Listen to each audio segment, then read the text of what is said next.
Right. Barley board breakdown. Let's go. Yeah, so I've got 4 boards here. Let me actually stand this side. 2 are pretty normal, fairly normal. 2 are very weird.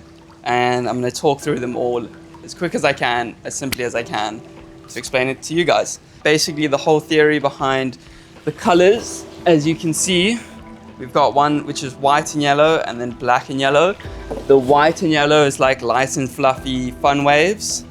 But I mean, they can handle big waves too. But the black and yellow are my dark horses.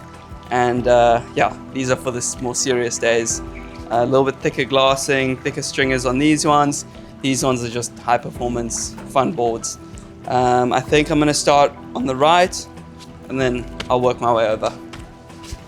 So, first up here is my 5.6. Can't read through all the dims because I don't know them.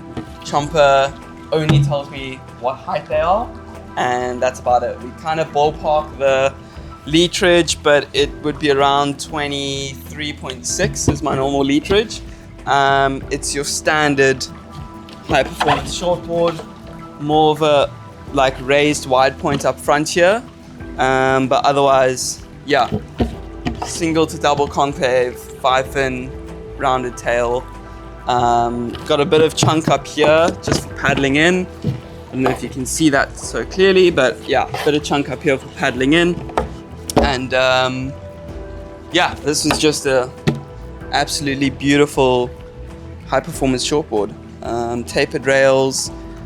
You'll see on most of these boards I don't really use traction pads, but this one I basically just cut the traction shorter just so I can push my foot into that back corner there when coming into a section. But yeah, 5-fin standard high performance shortboard. So that's my 1.56. Then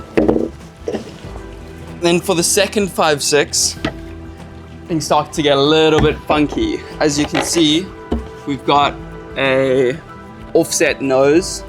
So basically where the nose would have normally ended over here, it's now pushed to the side a bit.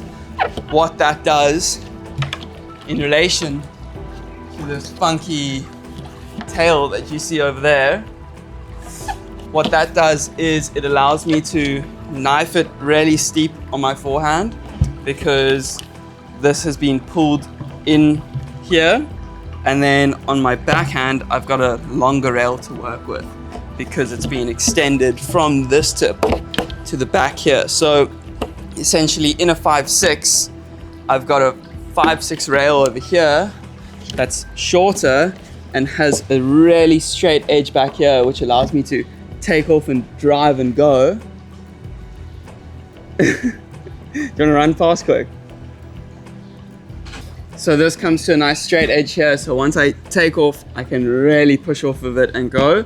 So yeah, like 5.6 rail over here, but then a 5.8 rail on this side, because once I come off the bottom with all that speed or out of a barrel, then I can put it on rail and I've got a little bit longer of a rail to work with.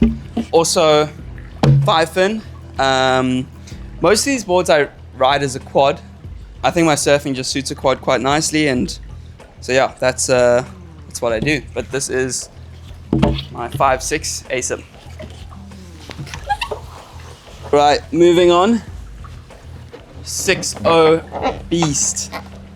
This is also an Asym, fairly similar to the 5.6 Asym that's on the floor here.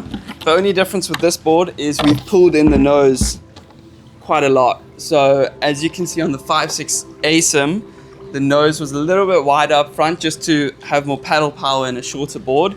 But because this board's taller, we've really pulled in this nose here. So like if you were to double up this nose on this side, it's a super skinny nose. But because we have offset nose once again, then the area up front actually stays the same and I can still paddle just as hard and then knife it even harder because of the thinness over here. Thicker stringer on this board, kind of like a double stringer compared to the other boards. Also got that same tail idea here, having a super straight edge up the back, but instead of coming out to a point and then bringing it in kind of like a half back tail, we just decided to round it from there. Yeah, I'm not sure why, but I think it's gonna work. So all of these things that we're doing is like just theories that we think is gonna work, and then I come here and test them, which is super fun. So yeah, a lot more chunk in this board. Don't know what the liters are, but probably around 28, I would assume. Super nice tapered rails, super strong. These Dark Horses, straight quad. We didn't bother going 5-fin because I'm not going to ride them as thrusters. When the waves are as big as these boards need them to be, it's quad all the way.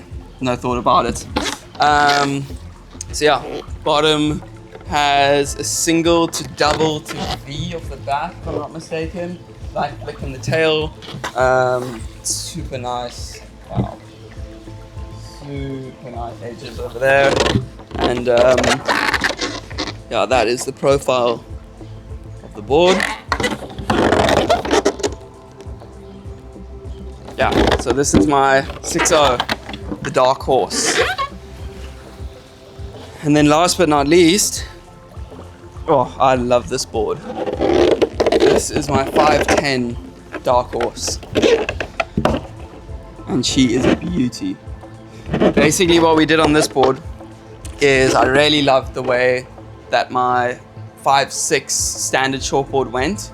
I've ridden that kind of shape in a board for the past 5 years, I would say. And so I didn't want to deviate too much from that. So going into doing this board, I knew I wanted it to be a very similar outline, a little bit pulled in the nose, a little bit longer rails, which is why it's a 510, but I didn't want to lose out on paddle power for having such a short board. So it's pretty hard to see, but what we've done is we've created a step deck here. Basically, get it closer. I don't know how easy it's going to be to see that, but basically there's almost like a chimed rail going on here. You can see it's a thick board. So essentially with this chimed rail, what it does and why it excites me so much is it allows me to get in super early because of all the extra foam. And then once I'm up and riding, it's actually, I don't know if you can see clearly, but it's a very flat deck. So from here, where my back foot would be, to here, it's literally flat. And what that allows me to do is once I'm up and riding, it's so stable. And it even rides, this chimed rail goes all the way along here, all the way along, and then up and fades into the nose. It's got a nice thick chunky nose up there. Quite a lot of rock on this one in the nose, quite aggressive. And then also a little flick in the tail. Also straight quad, as I mentioned, the Dark Horses are for the big days. And on the big days, it's quad all the way, no questions about it. Rounded pin. And yeah, this one has actually a normal stringer. Same as the high performance boards. That is because it's got such a thick deck that Chomper reckoned that a normal stringer would suit it just fine. Thicker stringer would have been a little bit too thick and added a bit too much weight because of how thick this deck is. Yeah, under the arm, like super well balanced. And yeah, this is the profile of the board. I wonder if you can see that rail. But yeah, this is my 510 Dark Horse. And then last but not least, I want to show you my fins. So these are the new Scarfini V2s. They also come in a V1 and a V3. The V1s are small and the V3s are the largest. Comes as a 5-fin set. As you can see, I've got here. Basically just my go-to favorite fin to use. They are a little bit more raked, so especially here in Indo when there's a lot more face on the wave, and generally I'm going a bit faster and can push a bit harder, then a little bit more rake in my fin helps me stay engaged. Obviously on the high performance boards, if it's small, I'll just go thruster, and as soon as there's a little bit more push in the waves, I chuck in the quads. So yeah, that's my bodyboard breakdown. Can't wait to get some waves now. Just need to wax them up and go for a surf. See you there.